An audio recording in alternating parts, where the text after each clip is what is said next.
దివ్యాంగులు కాకపోయినప్పటికీ అక్రమ southern certificate ని పొంది ఆసరా పెన్షన్ పొందుతున్న వారు, అలాగే వయసు తక్కువగా ఉన్నప్పటికీ ఆధార్ కార్డులో వయసును పెంపు చేసి అక్రమంగా ఆసరా పెన్షన్లు పొందుతున్న వారి వివరాలను సేకరించిన ఉన్నతాధికారులు ఆ యొక్క జాబితాను విజిలెన్స్ అండ్ ఎన్ఫోర్స్మెంట్ అధికారులకు అందించి ఈ మేరకు గ్రామాల్లో పర్యటించి అనర్హులకు సంబంధించి సర్వే చేయాలంటూ ఆదేశించడంతో ఈ మేరకు అధికారులు అయితే పలు గ్రామాల్లో మండలాల వారీగా అనర్హుల జాబితాను పట్టుకొని వారైతే సర్వే ప్రారంభించడం జరిగింది. ఇక్కడ అక్రమంగా ఆసరా పెన్షన్ పొందుతున్న దివ్యాంగులైనటువంటి వారు, అంటే వీరు దివ్యాంగులు కాదు కానీ స్థానికంగా ఉన్న రాజకీయ నాయకులకు డబ్బులు చెల్లించడం ద్వారా, అంటే అక్రమంగా లంచాలు ఇచ్చి వారైతే ఈ సదరన్ సర్టిఫికేట్ కు వారికి వికలత్వం చాలా తక్కువ ఉంటుంది, 5%, 10% చిన్న చిన్న లోపాలు ఉంటాయి. అలాంటి వారు 40% అంతకంటే ఎక్కువ శాతం ఉన్నట్టుగా సదరన్ సర్టిఫికేట్ లో వేయించుకుని ఈ మేరకు అక్రమంగా ఆసరా పెన్షన్ పొందుతున్నారు. ఇలాంటి వారిని ఈ విజిలెన్స్ అండ్ ఎన్ఫోర్స్మెంట్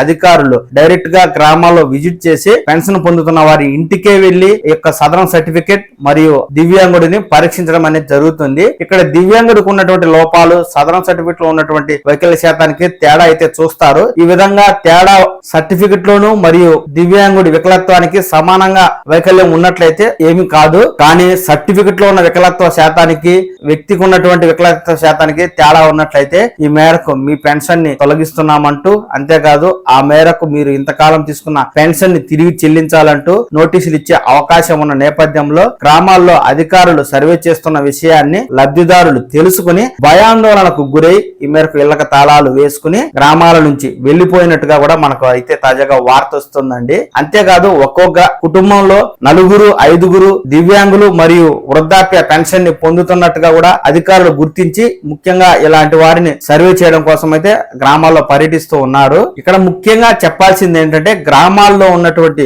వ్యక్తులు రాజకీయ నాయకుల యొక్క సహకారంతో వారి యొక్క పరిచయాలను ఉపయోగించుకుని అక్రమ సదరన్ సర్టిఫికేట్ పొందడం కావచ్చు, లేదా గ్రామాల్లో ఉన్నటువంటి రాజకీయ నాయకులకు డబ్బులు చెల్లించడం ద్వారా వారు ఆధార్ కార్డులో వయసును పెంపు చేసి ఆమెకు అర్హత లేకపోయినా ఎక్కువ వయసును చూపించి ఆ మేరకు స్థానిక రాజకీయ నాయకుల రికమెండేషన్ ద్వారా అయితే ఆసరా పెన్షన్ ని పెద్ద ఎత్తున పొందుతున్నట్టుగా ప్రభుత్వం గుర్తించింది. అయితే గత బీఆర్ఎస్ ప్రభుత్వంలో ఇలాంటి అక్రమాలు జరిగి ఉంటే ఉండవచ్చు, కానీ తాజాగా కాంగ్రెస్ పార్టీ అధికారంలోకి రావడంతో చాలా వరకు గ్రామాల్లోని రాజకీయ నాయకులు వారందరూ కూడా బీఆర్ఎస్ నుంచి కాంగ్రెస్ పార్టీకి మారడం జరిగింది. ఈ విధంగా కూడా ఈ అక్రమ పెన్షన్లకు సంబంధించి వారు రక్షణ కల్పించే అవకాశం ఉన్నట్టుగా కూడా మనకు తెలుస్తూ ఉందండి. ఇలా గ్రామాల్లో సర్వేకు వచ్చిన అధికారులకు తాళం కప్పలతో ఉన్న గడపలో దర్శనం ఇవ్వడంతో అవాక్కవ్వడం అనేది అధికారుల వంతైంది.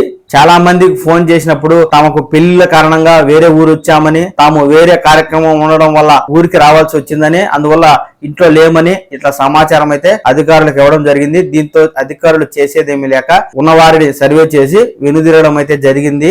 ఈ సర్వే నుంచి ఇప్పటికి తాత్కాలికంగా అనర్హులు తప్పించుకున్నప్పటికీ ఈ సర్వే మాత్రం ఖచ్చితంగా జరుగుతుంది. లబ్ధిదారులైన వారు తమ అర్హతనైతే నిరూపించుకోవాల్సి ఉంటుంది. ఒకవేళ అనర్హులైతే ఈ మేరకు నోటీసును అందుకుని మీరు ఆ తదుపరి చర్యలను అయితే ప్రభుత్వం తీసుకుంటుంది కాబట్టి బాధ్యత వహించాల్సిన అవసరం అయితే మీకు ఉంటుందండి. ఇక్కడ ముఖ్యంగా చెప్పొచ్చేది ఏంటంటే ప్రభుత్వం రాష్ట్ర వ్యాప్తంగా ఉన్న ఆసరా పెన్షన్లలో అనర్హులను గుర్తించేందుకు గాను ముఖ్యంగా దివ్యాంగుల పెన్షన్లు ఒక కుటుంబంలో 2, 3 మరియు వృద్ధాప్య పెన్షన్లు పొందుతున్న వారు ముందుగా గుర్తించి అలాంటి వారిని అయితే సర్వే చేస్తూ ఉన్నారు.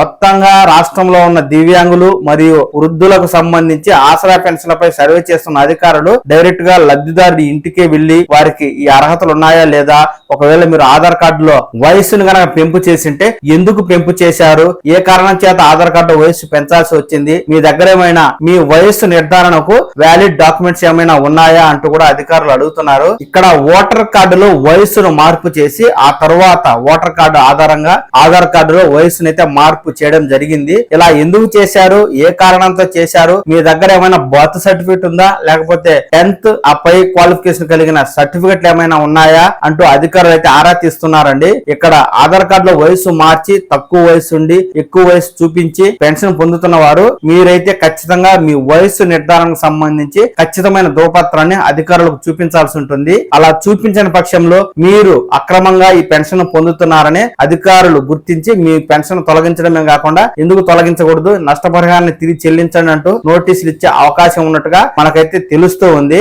ఇక్కడ ఆధార్ కార్డులో వయసు మార్పిడి చేసిన వారు జిల్లా వైద్య అధికారుల నుంచి మీ వయసు ధృవీకరణ పత్రం పొందాల్సి ఉంటుంది, లేదా మీకు బర్త్ సర్టిఫికెట్ ఉన్నా సరిపోతుంది, లేదా మీకు 10th సర్టిఫికెట్ ఉండి ఆ సర్టిఫికెట్ ద్వారా పెన్షన్ కు తగినంత వయసు ఉందా లేదా అనేది నిరూపించుకోవాల్సి ఉంటుంది. ఊరికే ఓటర్ కార్డులో లేకపోతే రేషన్ కార్డులో పాన్ కార్డులో వయసు చూపించడం ద్వారా మీరు అధికారులను అయితే సంతృప్తి పరచలేరు, అధికారులు యాక్సెప్ట్ చేయడు. ఎందుకంటే ఆధార్ కార్డులో ఏ పత్రాన్ని అయితే మీరు చూపించి వయసు మార్చారో ఆ వయసుకు సంబంధించి వ్యాలిడ్ డాక్యుమెంట్ ఉండాలి. మనకు ఓటర్ కార్డు ద్వారా కూడా వయసు మార్చుకోవచ్చు, పాన్ కార్డు ద్వారా కూడా ఆధార్ కార్డులో వయసు మార్చుకోవచ్చు. కానీ పెన్షన్ల సర్వేకి వచ్చే అధికారులకు మాత్రం మీరు 10th సర్టిఫికెట్, జిల్లా వైద్యాధికారి ధృవీకరించిన వయసు ధృవపత్రం లేదా బర్త్ సర్టిఫికెట్ ఉన్నట్లయితే మాత్రమే అధికారులు యాక్సెప్ట్ చేసే అవకాశం ఉంటుంది. కనుక ఈ విషయాన్ని దృష్టిలో ఉంచుకుని ఎవరైతే బర్త్ సర్టిఫికెట్ లేదో అలాంటి వారు బర్త్ సర్టిఫికెట్ తీసుకోండి, లేదా మీ జిల్లా వైద్యాధికారిని సంప్రదించి మీకు తగిన వయసు ఉందని నిర్ధారించే పత్రాన్ని అయితే పొందండి. ఇక 10th ఆ పై క్వాలిఫికేషన్ కలిగిన వారికి సర్టిఫికెట్ ఉంటే ఈ వయసుకు సంబంధించి మార్పిడి చేసినా ఎలాంటి ఇబ్బంది ఉండదు. కాబట్టి ఈ విషయాన్ని అయితే